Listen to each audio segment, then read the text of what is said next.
Right, carrying on with opposite coloured bishops and two connected passed pawns. I stopped the last video because I thought it was going to go on too long for time in this position. And the question here is white to play. Pause the video and have a think about it if you want. But does white swap queens? Because as soon as white swaps queens, we're going into opposite coloured bishops with these two connected passed pawns. It's probably a good idea to watch that previous video. Otherwise, this one's just going to make no sense whatsoever. But yeah, should white swap queens? And the answer is no. If white swaps queens, white's lost.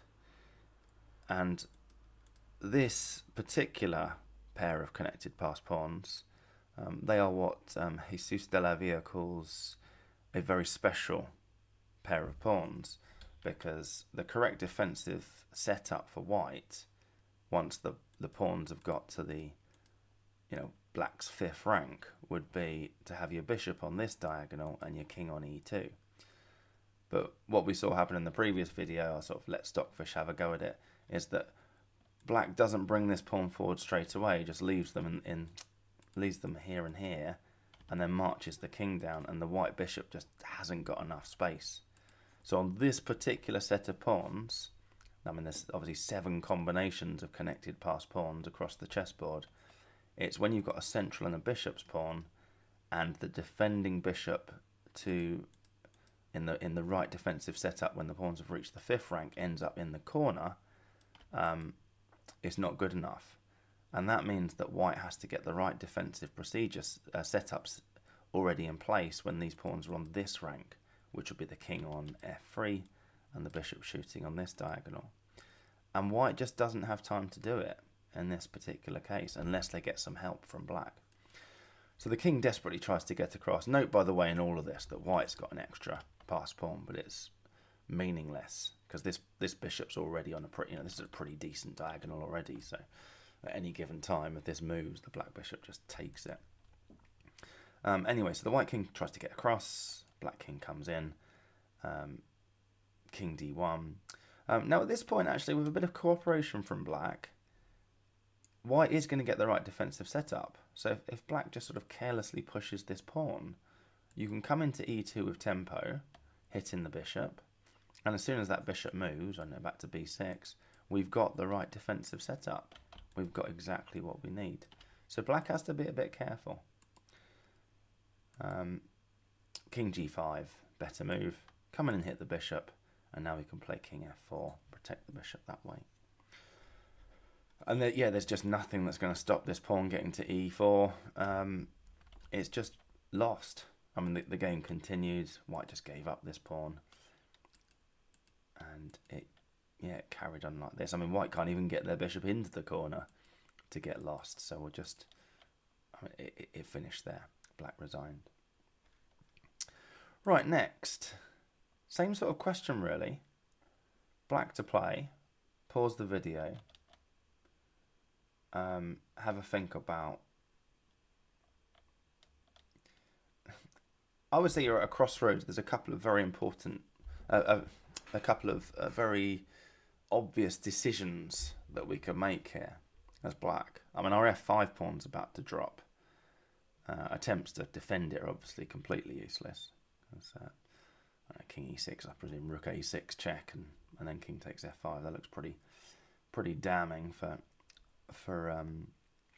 black. But one possible thing you could do here is swap the rooks. It's opposite colour bishops. So rook e4 does suggest itself. Is it a mistake? Because that's then going to be opposite coloured bishops with the two connected passed pawns. Alright, black's going to have 2 pawns of their own, but they're going to get contained on this diagonal by the white bishop very happily. So it's the same sort of thing going on. So think, okay, what other plans are there? Well, the drawing plan, the plan you should have chosen, you've had time to pause the video by now, is bishop takes f4. Just give up the bishop for the 2 pawns. And in fact, even if black loses those 2 pawns now, rook and bishop versus rook is theoretically going to be a draw from there. You know, you're not in what's called the Philidor position or anything yet, and black should be able to draw that. It's very difficult to draw in practice, but you know, I've seen grandmasters do it in blitz games, which means surely us minions could do it in over the board classical. Certainly, if I was playing an over the board classical, if I was in a congress playing this, I'd be happy to give this a go. You know, I don't know anywhere near enough about how to defend it in terms of being able to explain it to someone else, but I know enough to give it a good go. I certainly know enough against someone who doesn't know how to win it, try and win it. So yeah, I fancy my chances of being able to draw it in a congress. I certainly fancy my chances more than what happened in the game continuation. By the way, in this particular position, White's got a lot of work to do just to get to the rook and bishop versus rook. They've got to win these 2 pawns. They've got an immediate question of like, where's this bishop going? The engine's actually not even suggesting a move that keeps that bishop, just to give you an idea of how hard this is going to be. Like any bishop move to the 6th rank, rook e6 check picks it up, and that is a draw at minimum straight away. Any bishop move to the 4th rank, it looks to me like rook e4 either picks it up or swaps the rooks, and then of course it's a draw because all the pawns have gone. Bishop e2 loses the bishop. And the engine's suggesting this move, bishop d7, just giving up the bishop there. That seems bizarre. It's suggesting bishop c4. It's suggesting swapping the rooks, and it's suggesting giving up the bishop there. So all 5 of the moves that the engine's sent got the top engine moves. They're all 0.0. A human being wouldn't play any of those. If I was a human being, I am a human being. If I was playing this in a tournament, my only chance of winning this now is to get the rook and bishop versus rook, and just hope my opponent struggles to defend it. Really, that's the only way of doing it. So I'd probably play bishop d3 or something, and the game would continue. Bishop d3. The engine says rook e6 check. You can't even take this pawn because the rooks get swapped with rook f6 check. So you can see that it's actually quite hard for White to win that. It's going to be incredibly hard for White to win that. So that would be the best drawing plan. Certainly, I don't think it takes that much analysis to see that this is the very special set of pawns again. Like Black's defending setup would be the king on e7 and the bishop there, but the bishop's going to run out of space there. And how does the black bishop even get to h8? So it's going to be incredibly hard for black to stop those pawns. But this is what happened in the game. There was an exchange, king f5, black tried to save the e-pawn, bishop e2, and yeah, I suppose black's just sort of desperately trying to gain control of the f6 square in whatever way they can. King back to e4. The game actually then went h5, which is a bizarre move, so just giving up your pawns without even making White work for them. But I mean, if you look at attempts to try and to hold on to the pawns, they just don't work. You know, bishop back to f2, we push the pawn. I mean, what does black do? If they keep trying to hang on to the pawn, then our pawns are sort of steamrollering through. So you've got to control the f6 square, and that's that pawn gone. And you can see that it's just utterly, this h pawn's just utterly useless to black. If anything, it's getting in the way of this bishop getting back onto, you know, what would be the correct defensive setup. But you're not going to be able to do that anyway now, because as soon as the bishop relinquishes control of f6, we're going to play f6 check, yeah, as we've seen in the other video. Okay, this is really an extension, isn't it, of that other video? So we might see bishop g5 check, king e4, king f7, bishop c4 check. There you go, the attacking bishop's shooting across the pawns. And the black king's gone this way, which means we're going to make our way around to g6. Or just, yeah, bishop b3. Oh no, I've got some options here. If black pushes the pawn, king f3. Let's watch sort of some possible ways. As soon as we relinquish control of f6, we can push the f pawn. Or if bishop h6, we can push the f pawn. Or if h4, then we're in, aren't we, with the king, king g4. And again, as soon as black relinquishes control of f6, we can push the f-pawn. What else could we see? We could see bishop h4 back here, trying to keep control of f6, but the white king's just headed for h5. And let's go back to the actual game. I mean, black cannot hold on to these pawns and stop this f6 idea, and in fact they just can't stop this f6 idea. They tried desperately to get their bishop round. These are the actual game moves, so they might not all make sense. And yeah, they didn't even control f6 for long, and you can see this is just completely gone, and then black resigned there. Now, next one. Excuse me. I've said many times, this book is excellent. It's an extremely good book. I recommend it very much for anyone sort of wanting to, try and get sort of systematic knowledge of endgames. I would recommend that, and then I'd recommend the Dvoretsky Manual next, which I'm still massively in the middle of, and hopefully I think learning stuff. This position here with white to play looks like just the standard attacking procedure, and white's won, basically. But something that's glossed over, or not even really mentioned at all in here, is that this position isn't a win. And this is an example from the Dvoretsky Manual where white hasn't got enough space to get round, because the first move is bishop h5 check. That's the first move. Usually, we get the bishop shooting across the pawns, and we just wait to see what black does. If the king goes this way, we make our way around to e6. If the king goes this way, we make our way around to g6. But it's the problems over here. There isn't enough space. So what black should do is go that way and say, go on then, try and get your king round to g6. And how can we get our king round to g6? We've got to clear the h5 square, and we've also got to keep the bishop on this diagonal. But the main problem we're going to have is that when we put the bishop on g6, remember that as soon as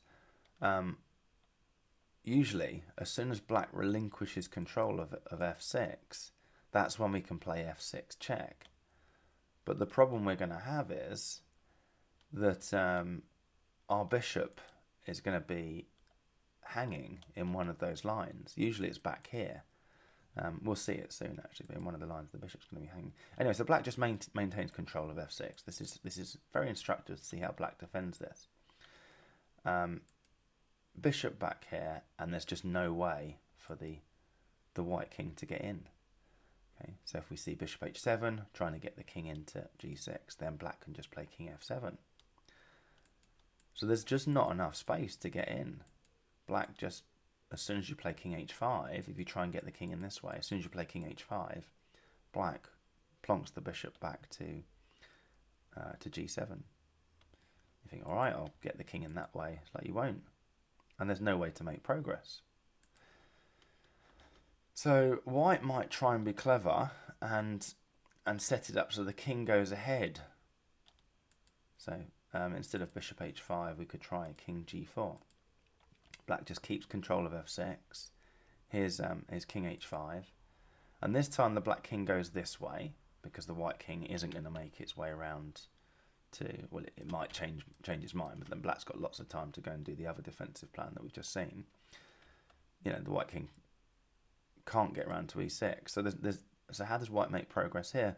Well, the plan is they're thinking, well, I'll put the king ahead, so I haven't got that problem, and then I'll get my bishop onto the important diagonal this way. Bishop b5, black just keeps control of f6, bishop b8, bishop b2. Here we are, here's the position, bishop g5, bishop g6, and you think, oh great, I've done it now, and I've stopped the king going back to f7, so now I can make my way around to e6. I'll do the king journey there.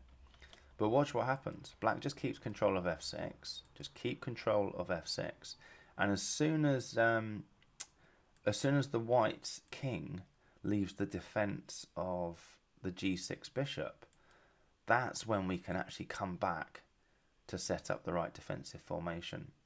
Because remember, the defensive formation here is the black king on g7 and the black bishop shooting across this diagonal. Usually this doesn't work, because as soon as black relinquishes control of f6, f6 check wins, because usually this bishop's back here. But here that's not the case, because white can't get this set up without the white bishop on g6 because of the lack of space that was there. So now white can't play this. Well, they can, but they just lose the bishop. So yeah, that's really worth knowing about. And like I say, it's not really mentioned in this book. But that's the last thing to know about. It's like an exception to the, when the white pawns are on the 5th rank, if black hasn't had time to get the right defensive setup, which is this, it's usually a win. We do the check, shoot across the pawns, and everything's fine. Now Dvoretsky doesn't say that's the only exception. He just sort of generally says, oh, you know, when there's not enough space, then there's a problem. So it got me thinking about, well, what would happen then if the pawns were one rank further over? If you had like a knight and a rook's pawn, and then I'm thinking about it, see if you can follow this. But if you had a knight and a rook's pawn here, for example, knight and a rook's pawn here.